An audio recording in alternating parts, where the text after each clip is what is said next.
Welcome back to our channel, where we share interesting and sometimes spooky stories. Today, we have a story about two friends who loved fishing in the Big Three Lakes off of Los Banos, California. But what started off as a normal fishing trip turned into a strange and ominous experience that would haunt one of the friends forever. In the 90s, my friend Bill and I loved fishing in the Big Three Lakes off of Los Banos, California. I remember we went out to the lake early one morning. It was spring season, so there was usually a lot of fog on the lake before sunrise.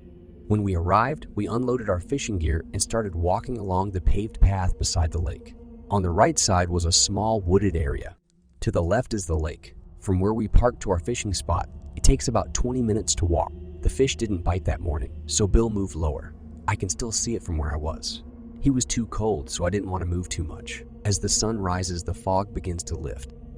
I remember they gave me the first bite. As I'm fighting the fish at the end of the line, I look at Bill because I want him to bring me the net so I can catch the fish once I get it to shore. When I look at Bill, I see him standing on a big rock and smoking a cigarette. Her face appears to have a bluish color, and her lips appear to be large and swollen. I kept looking at it as I kept trying to get the fish to shore. No matter how much you look at it, it appears to have the face of a dead person. I thought to myself that maybe it's just the shadow of his hat that makes it look like this. At that point, my line feels slack.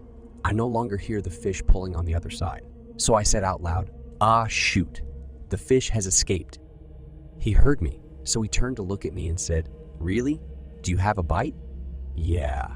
I was going to tell you to bring the net, but it doesn't matter." I was looking directly at his face when I said that, and it seems normal. Maybe I was just seeing things, I thought to myself. Around 10, every time I look at Bill, he looks like he has the face of a dead person, a bluish, swollen face. I take my things and go to him. When I got closer, it seemed to have a normal appearance.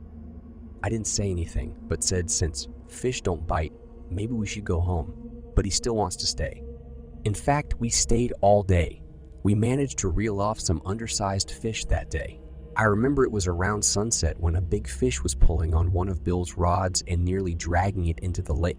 He managed to grab it and started fighting the big fish at the end of the line. From afar, we can see fishes jumping out of the water twice. When Bill brought it closer to shore, the fish weren't fighting anymore. He drags the fish right in front of us, and what he hooked wasn't a fish. It was an empty white body bag. On the way back, we both confirmed seeing a large fishes jump out of the water twice. We tried to rationalize that maybe the big shot got away, and then the line got snagged in that white bag.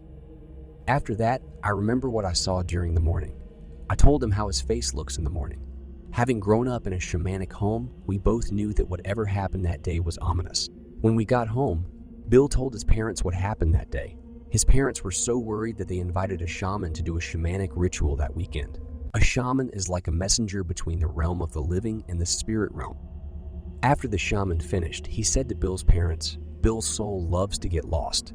When your soul doesn't attach itself to your body, other spirits in the area will try to take over your body. That's why he looks like a dead man to his friend. The area where they fish is very lively." The shaman then performed a soul-calling ritual. It's a ritual to call the soul back into Bill's body. The shaman then tied a red thread to Bill's left wrist to protect him from evil spirits. Afterwards, he advised Bill to stay home for at least a month before going out fishing again. However, Bill was addicted to fishing. After about a week, one night he called me and asked if I wanted to go fishing with him early in the morning. I told him I can't go because I have to work. Then I reminded him of what the shaman said.